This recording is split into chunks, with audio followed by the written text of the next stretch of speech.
Ma'am, for Senate President Chis Escudero naman, ano ang inyong mensahe sa kanya at anong inyong next move after dun sa nangyari dun sa dapat ay pagkukontempt kay Special Envoy Lacanilao, and then yung kanyang pag-i-issue ng show cause order, and then yung sagot niyo dun sa sinabi niyang wag ninyong gamitin ang Senado sa politika. Nakakatuwa naman talaga yung mga pinagsasabi. Ang akin na lamang, balikan natin ang tunay na rules ng Senado kung saan walang mahahanap kahit minsan ang binabanggit na show cause. Yung ginagamit para sa politika, nakakatuwa naman kasi alam naman natin na siya yung ambisyoso. Ako yung nakalimutan nga mga kampanya na. Kung sino man ang Pangulo, Dating Panot, Pangulo, yes. Bangag, Ay nako, sino ba itong tinutukoy ni Atty. Topacio mga kababayan na Pangulong Bangag? Yung panot, alam natin eh.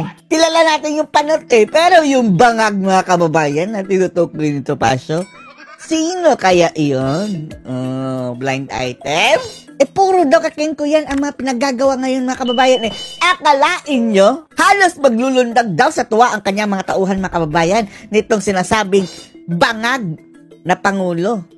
Ayon kay Topacio ha. Nung inilagay lang daw ng Google Maps mga kababayan na sa halip na South China Sea, doon sa mapa sa Google Maps ni Dan Fernandez ng Google mga kababayan, ay ang inalagay ay West Philippine Sea. Oh!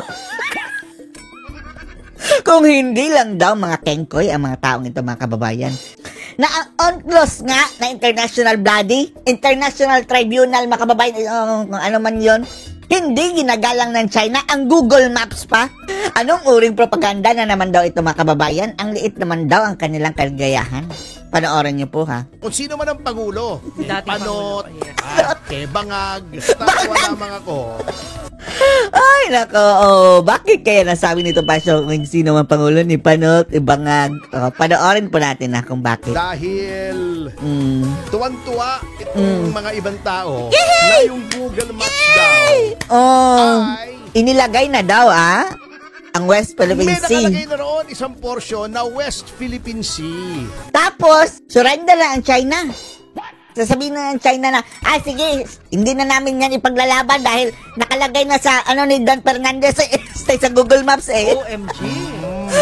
At para sa kanila, malaking tagumpay na yun.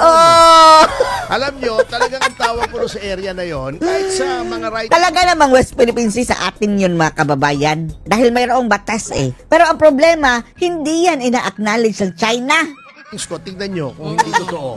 Talagang yon ay tinatawag nating West Philippine Sea kasi may batas. Si Pangulong Aquino. Yun ang panot. Yun ang tinutukoy niyang panot. Pero yung bangag, sino kaya? Tayo sumusunod sa batas. Executive order lamang naman. Pero it has the force and effect of law kung hindi ultra vires, kung within the powers of the President, executive order, ay batas din yon. Batas. A source of law din yun. Yan ay pinag-aaralan sa first year law school na pinangangalanan niya yon West Philippine Sea.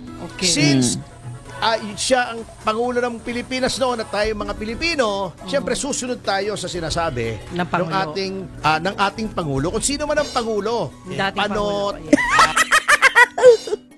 Ano na, kung sino ang Pangulo, susundin ang kanyang executive order ni Panot. Panot, yes.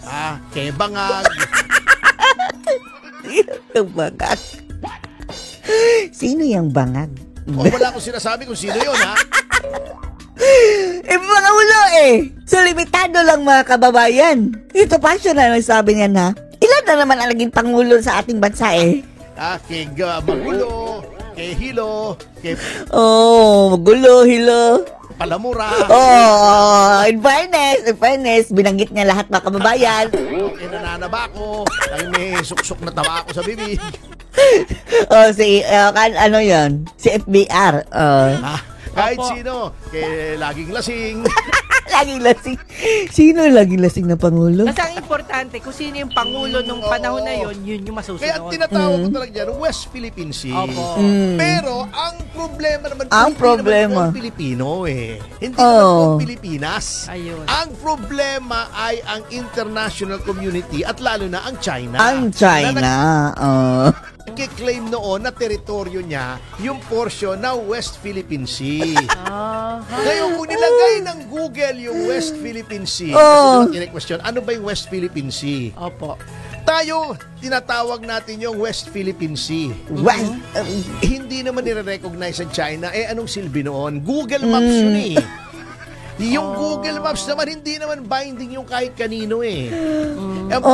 Kaya nga mga kababayan, no? Sa Google Maps sa mga kababayan, mayroong mga label na bahay ni Totoy, bahay ni Ungas. Oo, mukhang pwede atang i-claim ang isang area mga kababayan, lalong-lalo establishment o baka lugar. Pwede mong lagyan, i-request mo sa Google na ilagay ang pangalan doon. Mukhang ganyan lang. Dito kina Tariela, yan, nagdiriwang sila. Nagsisitalunan. Dahil nilagay na doon sa Google. Nakikinig kayo kay Dan Fernandez, naglagay na sinusunod. Pero Tony, Baka nilakad ka ni Dan Fernandez? Ang lakas talaga sa Google ni Dan Dansoy. sikat nun eh, Google. Diba? Hindi porkit nakalagay sa Google, hindi porkit nakikita sa Google o nasa Google Maps, yun na ang tawag doon. Iba-ibang tawag eh. Ang tanong, i-honor ba yan ng China na in the first place sa China, walang Google? Hindi rin nila yan makikita. Kung anong tawag natin doon, okay yun para sa atin. Walang problema tayo noon. West Philippine Sea. Gusto mong tawagin West Philippine Sea. Diba? Believe na tayo kung makukuha talaga yan sa panahon ni Ngag-Ngag ha. Ni BBM. Kung kaya niya mga kababayan na makuha talaga na, atras na ang China. Papalakpak na kami. Pero kung hindi, amoy lang ang matapang mga kababayan sa mga taong iyan.